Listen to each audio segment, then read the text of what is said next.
ما بين كرم ومروءة وشهامة، وما بين صبر واحتساب وشكر لله، وثق رجل يمني في عاصمة العرب الأولى القاهرة مقطع فيديو أبكى القلوب قبل العيون، حيث يظهر في الفيديو رجل مصري شهم أراد التبرع بذهب زوجته لجاره اليمني أحمد علي الآنسي لكي يدفع تكاليف علاج ابنته البالغة من العمر 13 عاما.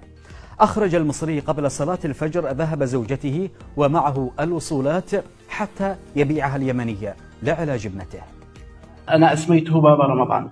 اليوم يخرج لي ذهب زوجته قبل الفجر وفواتيرهم أبيعهم على أساس ابنتي لين، والله ما وجدت أوفى من هذا الرجل أبدا داخل القاهرة. يعني ما وجدت أوفى من هذا الرجل رغم بساطته وقلة حيلته، إلا أن هذا الرجل والله يحس أنه أخا في الله، وإنه أنا اعتبرته زي ما الوالد، أسميه بابا رمضان. مشاعر فياضة عكسها اليمني تجاه ما فعله المصري قبل أن يصطمه بالرد المؤلم، ليس للمصري فقط بل لكل من شاهد هذا الفيديو بخبر أن الفتاة قد توفيت.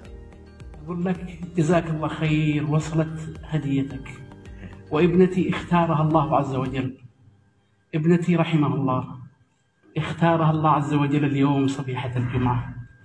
الذين إذا أصابتهم مصيبة قالوا إنا لله وإنا إليه راجعون أولئك عليهم صلوات من ربهم ورحمة وأولئك هم المهتدون.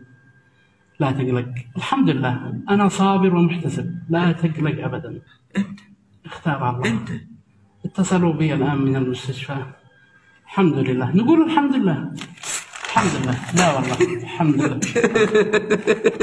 الحمد لله، الحمد لله، الحمد لله، الحمد لله، الحمد لله.